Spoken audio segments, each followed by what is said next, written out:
Well, hey, thanks for the time. Let me get to the matter in hand. And I getting ready for this. I was thinking back. I think my first story that ran on the AP wire was not a crime story, but it was like a crisis story. There was a hepatitis outbreak at my college, and I was at the college radio station, and they had to write a story about it. Ended up running on the state wire. So, fortunately, I got all the facts right. Uh, That's kind of important. yeah, and I keep telling my news writing students, make sure you get all the facts right. Um, Crime's kind of evolved from then. I was thinking back when I was in the 70s, mid late 70s, and I was working as a writer and then as a stringer for a local daily. It was almost like the dragnet, just the facts type of a way of covering what was going on. And then over time, we began to realize, okay, we have to have a bit more sensitivity for the people that are involved. And we have to have a bit more sensitivity for race, for sexual orientation for a while, for circumstances around a crime. And just because a police department or a specific police officer says A, B, and C happened doesn't necessarily mean it gets reported like A, B, and C. Uh, how long have you been covering crime in the courts, and what kind of evolution have you seen, maybe? Sure. So I've been a reporter now for 26 years, and I started out at the Beacon covering the night police beat, and then moved over to the daily police beat. So I did that for quite some time, and then I went and covered a couple other areas, education and politics. But I always wanted to cover just courts because I covered, the police end of it. But I thought it would be really interesting to do the court. So I've been doing the court beat at the Beacon now since 2016. So for about 5 years. 5 years. Yes. Yeah.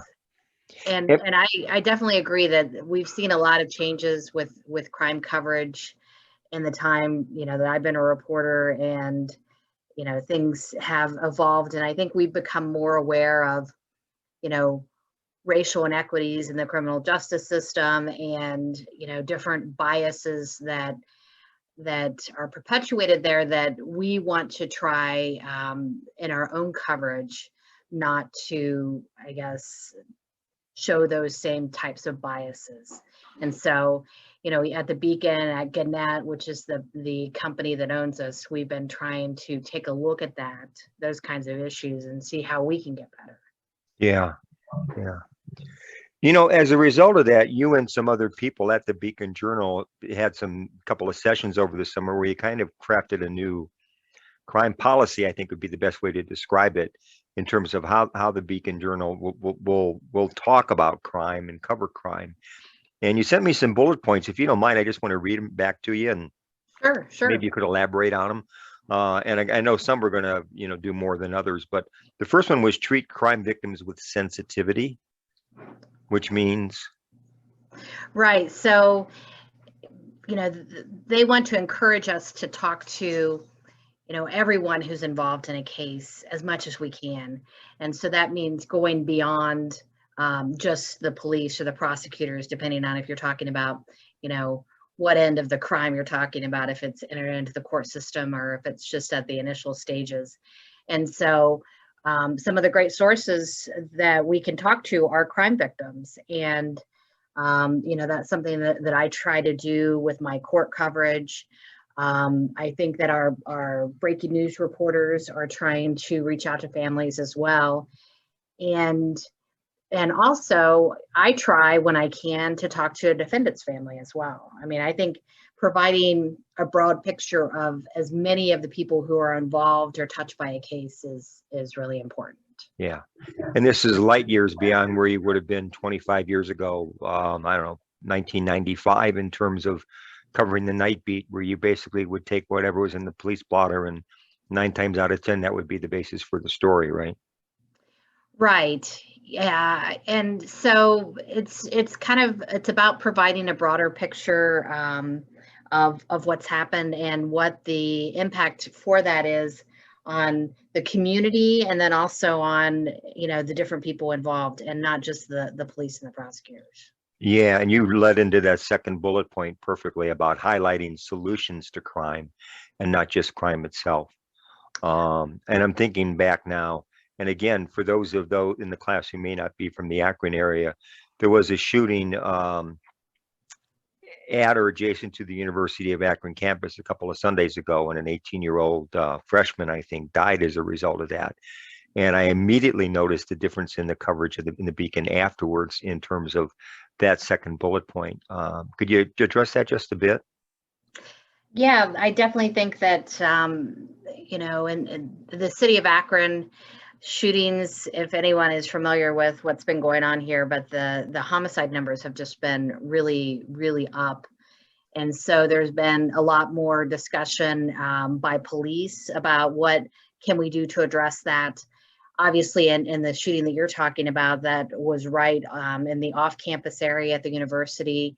And so, we immediately, were talking to, the university officials who were concerned about this, and to the new police chief and whoever we could about how can this be addressed. And so that was, kind of an example of looking for what can be done in response to this.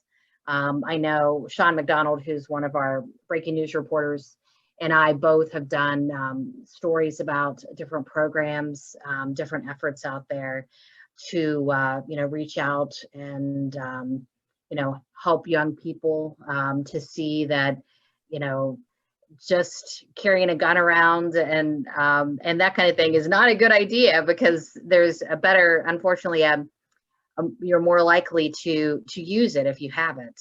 Yeah. And And that's exactly what was coming to my mind, because I remember a story that the paper ran maybe 2 or 3 days after that shooting, where the new police chief was extensively quoted as saying there are too many guns in Akron, and getting to the solution.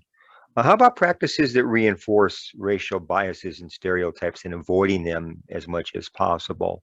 Can you think of an example of something that might have been done 20 or 25 years ago that's not going to be done anymore? well, one of the big examples is one that you and I have talked about in preparation for this discussion, and that is the use of mugshots. So that was a common practice that the police department would actually, here more recently, would send out the information to us and just include the mugshot on there, and we would just run it. And that's at the initial stages when someone has just been charged. But that's something we're not doing any longer. That came out of our discussions of our crime committee, that where we were taking a look at our coverage, and the paper's no longer using mugshots. And that is a big change. And the idea behind that is that, that minorities in particular, have been not treated well in the criminal justice system. And so we shouldn't be reinforcing that by every time that somebody is charged with something, and the initial stage of the process, we're putting their face out there where they might later on be acquitted or whatever, and that story is still going to be out there on Google or wherever someone is searching for it. Yeah, and it really helps avoid that terrible thing called confirmation bias, where a crime happens and we think a person of a certain race or a certain background is always going to be the person who commits that crime. Yeah, I couldn't agree with that more. Yeah, and I think I told you, I used to get complaints from people who, and minorities in particular, readers who would reach out and say, "Why is it that you only show Black people in orange jumpsuits?"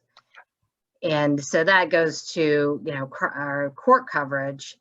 One of the things that we're also trying to avoid are shots of people in court, especially for initial appearances, with handcuffs on, because that is something that makes them look like they're guilty, and they haven't made it all the way through the process at that point. So we're still going to show the photo at the end where someone is sentenced to prison and they put the handcuffs on them, because at that point they've made it entirely through the process. But we're going to try to avoid that earlier in the process. Yeah, at that point, a person is a convict, not an accused, Right. and that holds a little bit different weight, so to speak, in the coverage. What about this one about only cover crime when it's serious enough to follow up on or involves a public official or a significant person in the community? And I want to give you some thought about this because here's where my mind is going. And sadly, I know he's now dead, but there were a lot of young people committing crimes in the city of Cleveland. But one person who committed crimes kind of stood out because he happened to be the grandson of the mayor. And because of that, he probably got a disproportionate amount of news coverage every time he did something that, and by the way, this is a work day for Stephanie. So if she has to bug out, we have to understand that, everybody. So, but can you just tell us about what that means about serious enough to follow up on or involves a public official or a significant person? Right. So, we have endeavored at the Beacon to always follow up when we write about somebody when they're charged initially, and then their case makes it through the system, and what happens to them. Are they convicted? Are they convicted of something that's lesser than what they were originally convicted with? Are they acquitted and the case is thrown out? So, but I think we're trying to be even more careful. We have started a Google document where we're following cases as they make their way through, and we're not naming people charged with misdemeanors, and because the idea is that that's a much less serious crime than any felony. They're likely not going to get any jail time for that. But the exception is something like what you mentioned. I know Cleveland.com has been covering different things involving the mayor's relative. If Dan Horgan, the Akron mayor, got arrested for a DUI, might be a misdemeanor, but he's still a very prominent figure. Yeah. And so we would write a story about that. Yeah. And Harrower says something in his textbook about elected officials, pastors, teachers. There's a certain thing, people that have public trust. If they do something that abuses the public trust or indicates that they're no longer worthy of that trust, that in and of itself raises it to the level of news coverage. Yes. Yeah. Hey, there's one other one I want to discuss with you because it's a real simple one. It's only seven words, but it's pretty powerful. Don't convict anyone. Be careful of wording. Right. What does that mean? Right. So, especially early in the stages of a criminal case, we need to be sure that we're saying someone is accused of or is charged with something like that, so that the wording doesn't indicate that they did what they're charged with. At that point, it's very early on. They're going to go through a process where, they might have a trial or they might plead to a lesser charge. And so, yeah, we need to be very careful of our wording. And a lot of times this means using attribution. So I might say that someone was, police say someone, was involved in this incident in which someone was shot. And so that's not me saying it. It's attributing that to the police, to the prosecutors, to court documents. And until somebody makes it all the way through, we can't say that they actually did it. We can only say that they have been accused of that. Yeah. The word allegedly immediately comes to my mind. That if I'm writing a crime story and the police or the prosecutor or somebody saying somebody did a crime, that word allegedly would stick to me doggedly in my coverage and listen until a jury came back with a guilty verdict. Is that kind of what we're talking about here? Right. I don't use allegedly very much. I think I go more on the side of attributing whatever we're saying the person is accused of. But I think that some other reporters will use allegedly. Just making sure that you don't say, John Smith murdered Joan Smith. We can't say that, because then we could get sued and other bad things could happen to us. So until a person is actually convicted and made it all the way through the process, avoid convicting. Yeah. And there's a sister idea to that, which is the concept of mistaken identity, that the police or eyewitnesses could get the identity of a suspect incorrect. And if you go too far with something and it turns out that the person is incorrect, you can only have perhaps a libel lawsuit on your hands, but you have a lot of egg you got to wipe off your face because you basically said this person did A, B, and C when it turns out that they didn't. So, yeah. Right. And I know there's been a couple of instances where, you know, where someone will claim that they are like their brother or something like that. And we've had to then write, write another brief or whatever it is about the person. So those kinds of things do happen. Yeah. So I think, yeah, just be really careful with your wording when you're writing about any kind of crime or court coverage. Sure. Stephanie, from the new guidelines, is there anything else you think that would be important for budding news writers to bear in mind? Well, sort of along the lines of what we've been talking about, I do think that it's important to show the drama and emotion with crime and court coverage, while at the same time being sensitive to those people involved, because that's one of the things that I like about court coverage is that you have a lot of drama. And so just like any kind of reporting, showing the story behind the crime, how did this impact this family? I have been continually amazed by the ability of people to forgive. And some of the most powerful things I've seen in court are, like a defendant and victims, family members hugging each other at the end, because, they have suffered equal losses here, almost, especially if they have a loved one who's going to prison for the rest of their lives, and then you have the other family that has actually lost someone. And so I think that it's important to remember to show that color and show that emotion while still being sensitive to everyone involved, because that just, humanizes these stories, and goes way beyond what you were talking about, John, at the very beginning, which is, when it used to be more of a police blotter, and we wrote about every single crime. And so we're really focusing on the bigger crimes and the ones that really severely impact people. Yeah, and that's a great point. The human capacity for compassion can really come through in the court story, where it may not come through in a crime story. Right, right. And I enjoy that. I mean, I've seen some negativity as well. I mean, I've seen family members get into huge arguments and almost get into fights and things like that. And so, yeah, that's something you've got to also explain and touch on as well. But I have been amazed by the other end of the spectrum, which is the capacity for empathy and forgiveness that I've seen too. Yeah. Stephanie, if students want to follow your writing as you cover the courts, what would be the best way for them to do that?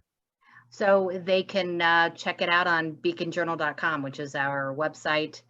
And, you can get a digital subscription to that for a pretty good price.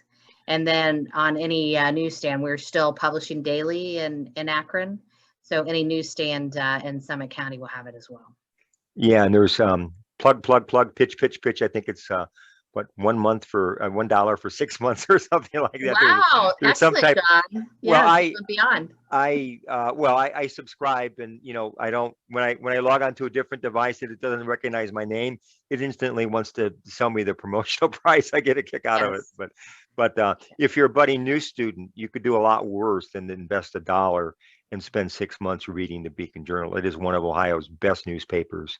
And I'm not just doing that because it's Stephanie. If there were 20 or 30 reporters at the Beacon, I'd be telling them all the same thing.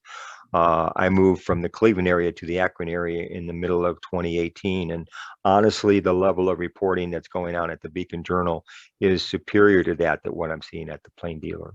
So. Well, thanks, Sean. We really appreciate that. I've been there for a long time now, obviously, and we have smaller staff, unfortunately, than we had when I first started. But I mean, I do think that we are trying, to do the best job that we can in covering local news, and I think there's definitely a value in that. Yeah, well, I mean, Betty Lynn Fisher, Amanda Garrett, George Thomas. Those are some of the bylines I look at all the time, and yours too. But But I honestly, I don't spend as much time on the crime in courts. I look more for some of the human interest and features, but you guys go in depth in a way that blankets Summit County, in my opinion. So, hey, I thank you again for your time. I wish you good luck in your continued career at the Beacon Journal and at beaconjournal.com and ohio.com or wherever else your stories might appear. And again, students, I would take her advice to heart. And especially if you think you might have a future in terms of covering what I call hard news and breaking news and criminal news, you could do a lot worse. You could do a lot worse than follow Stephanie Warsmith. So thanks so much. Thanks, John. Good to Take talk care. to you. Bye-bye. Bye-bye.